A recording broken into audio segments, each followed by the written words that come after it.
News नशा, आदत हर खबर की।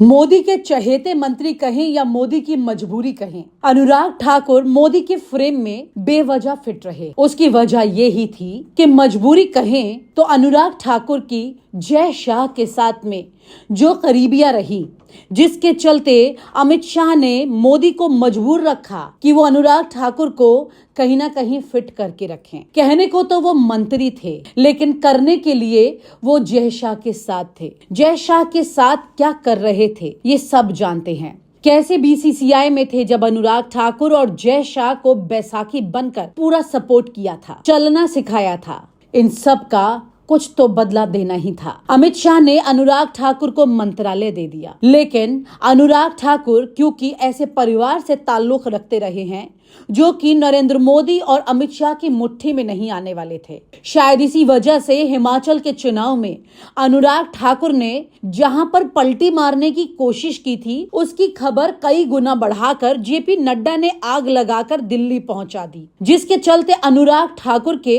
करियर पर एक बड़ा ऐसा निशान लग गया जो कि उन्हें अब आगे नहीं बढ़ने देगा। अनुराग ठाकुर का नाम बीजेपी के राष्ट्रीय अध्यक्ष के पद के लिए भी उठ रहा है, लेकिन ये बात थोड़ी नामुमकिन सी ही लगती है, जिस तरह से उन्हें मंत्रालय से दूर रख दिया गया है। आपको याद होगा कि पहले भी अमित शाह कार्यकारी राष्ट्रीय अध्यक्ष के पद पर काम कर चुके हैं। ऐसी ही कोई तैयारी आने वाले वक्त में दिखाई देने वाली है। यहाँ पर एक बार फिर से साफ हो जाने वाला है कि अनुराग ठाकुर को कैसे किनारे कर दिया गया है, लॉलीपॉप देकर बच्चे की तरह बिठा दिया गया है। नरेंद्र मोदी और अमित शाह की ये जोड़ी तमाम युवा नेताओं को लॉलीपॉप देने का ही काम कर रही है। या तो उनको देती है जो नए हैं और कुछ बोल नहीं सकते, या फिर उनको देती है जो नए तो हैं और बहुत कुछ कर भी सकते हैं, लेकिन उन्हें कैसे किनारे बिठाना है वो लॉलीपॉप उन्हें दे दिया जाता है। कुल मिलाकर कहने का तात्पर्य ये है कि अनुराग ठाकुर को भी चुनाव से पहले वरुण गांधी के साथ जब एक कमरे में नरेंद्र मोदी ने रोक लिया था और बात की थी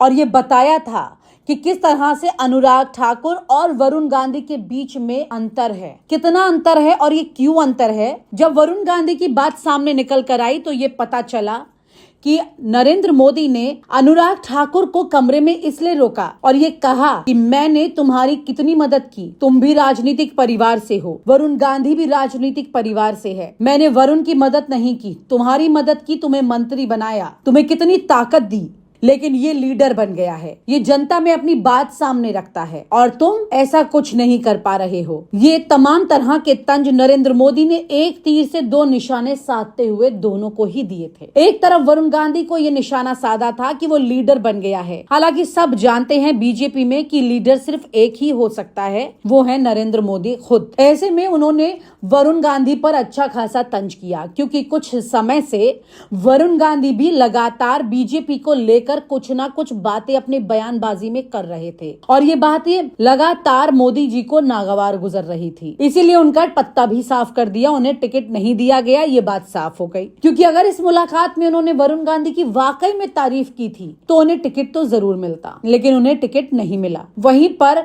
अनुराग ठाकुर, जिनको मंत्रालय नहीं मिला, उनको भी उन्होंने इस वक्त आईना दिखाने का काम कर दिया है। कुल मिलाकर के दोनों युवा नेता, तेज तर्रार नेता, हिंदू की तर्ज पर चलने वाले नेता, तीखे तेवर वाले नेता, बिना किसी से डरे समाज में धार्मिक उन्माद फैलाने वाले नेता, ये दोनों वही नेता जो बोल रहे थे वो किस तरह से मोदी को खुश करना चाहते थे, लेकिन मोदी जी खुश नहीं हुए। मोदी जी ने दोनों को सजा दे डाली। फिलहाल अनुराग ठाकुर को जब तक कोई बड़ा पद पार्टी में अगर नहीं मिलता है तो ये तो साफ ही माना जाएगा कि अनुराग ठाकुर को भी एक बड़ी सजा मिली है। वहीं दूसरी तरफ वरुण गांधी की अगर बात करें तो उनकी सजा तो पहले ही जनता के सामने आ चुकी है। कैसे उन्हें चुनावी मैदान से ही दूर कर दिया। वरुण गांधी ने खूब पैर पटके, कहीं ना कहीं इस तरह की कई खबरें भी सामने आई चुनाव के दौरान कि वरुण गांधी खुद निर्दलीय चुनाव लड़ सकते हैं।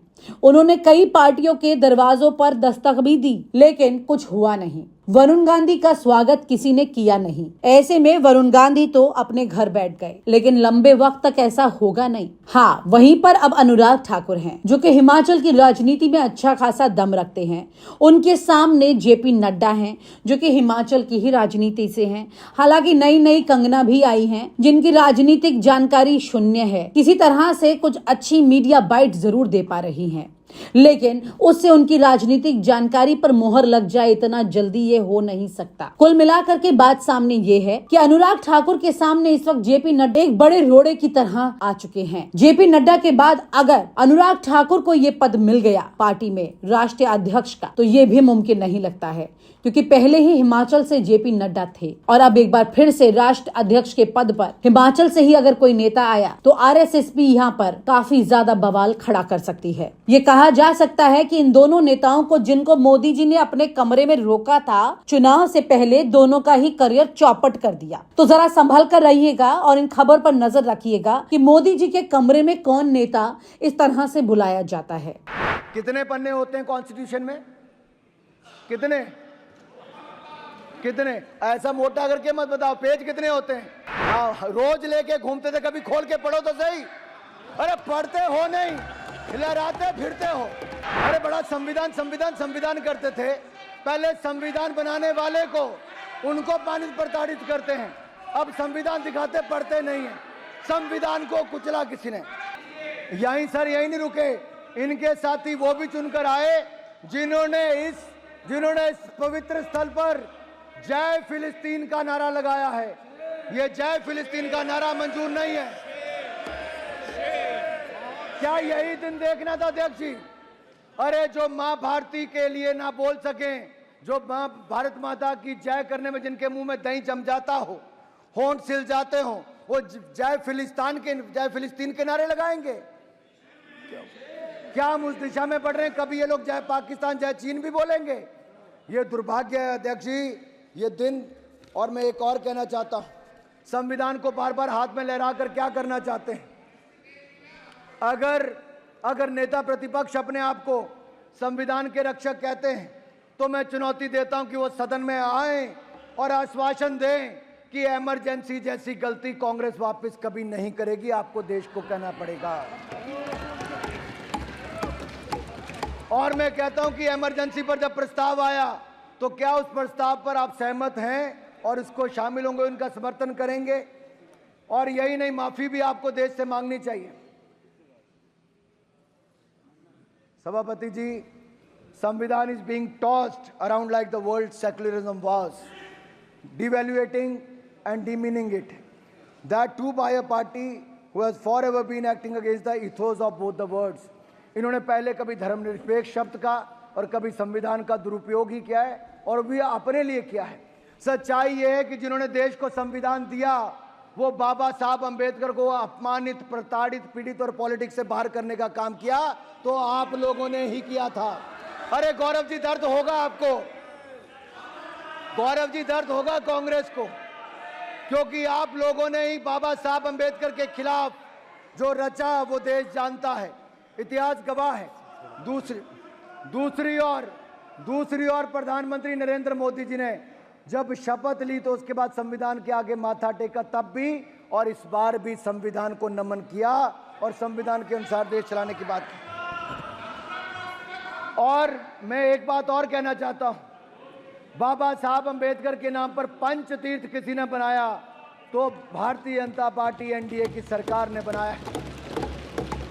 बाबा साहब अंबेडकर की जन्मस्थली, शिक्षा स्थली, चैत्य भूमि और शिक्षा भूमि, महापरिनिर्वाण भूमि, पांचों स्थानों पर नागपुर, मऊ, मुंबई, दिल्ली और लंदन में जमीनें लेकर वहां पर म्यूजियम, स्मारक और वहां पर उसको मान सम्मान देने का काम किया। पंच तीर्थ बनाया तो नरेंद्र मोदी की सरकार ने बनाया।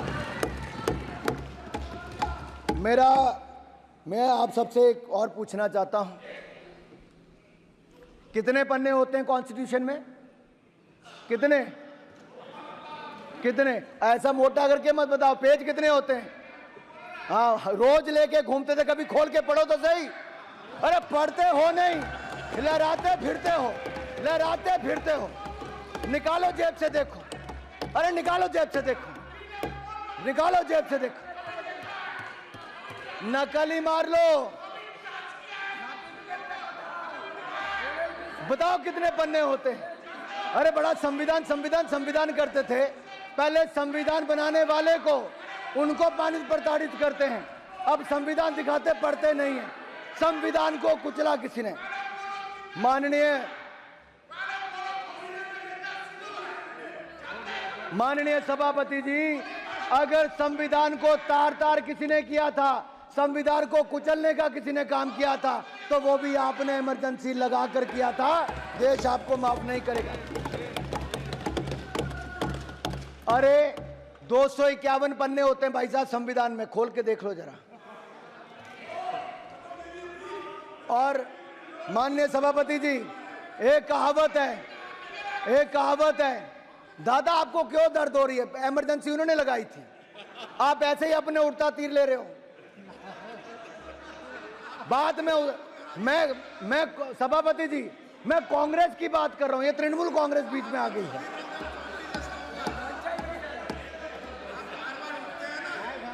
अब सच्चाई तो ये है माननीय सभापति जी, सच्चाई ये है कि जो कभी कांग्रेस के नेता सदन थे, सच्चे तृणमूल वाले इनके लिए बोलते कांग्रेस के लिए। आज कांग्रेस तो अपने नेता सदन अधीर रंजन चौधरी के लिए खड़ी नहीं हुई, एक सभा करने भी इनके नेता नहीं गए, और ममता जी के आगे उनको बेचारे को कांग्रेस अपने नेता के साथ खड़ी नहीं हो पाई। ऐसी कौन सी मजबूरी थी कि कांग्रेस को बंगाल में घुटने टेकने जरूरी था? और बैठिए तमिलनाडु में है, बैठिए। मारन जी को दर्द हो रहा है। मैं कांग्रेस के बारे में इतना ही कहूंगा, ये तो संविधान की बात आपके मुंह से वो लगती है कि 100 चूहे खाकर बिल्ली हज को चली। और कांग्रेसीकरण करने की बात करूं, जैसा ये हर योजना का करते हैं, अगर इसको मैं कांग्रेसीकरण करके कहूं कि 100 संशोधन करके कांग्रेस संविधान बचाने को चली। नमस्कार। और आप हमसे जुड़े रहने के लिए सब्सक्राइब करें YouTube पर, फॉलो करें Twitter पर और लाइक करें Facebook पर। और ज्यादा जानकारी के लिए आपको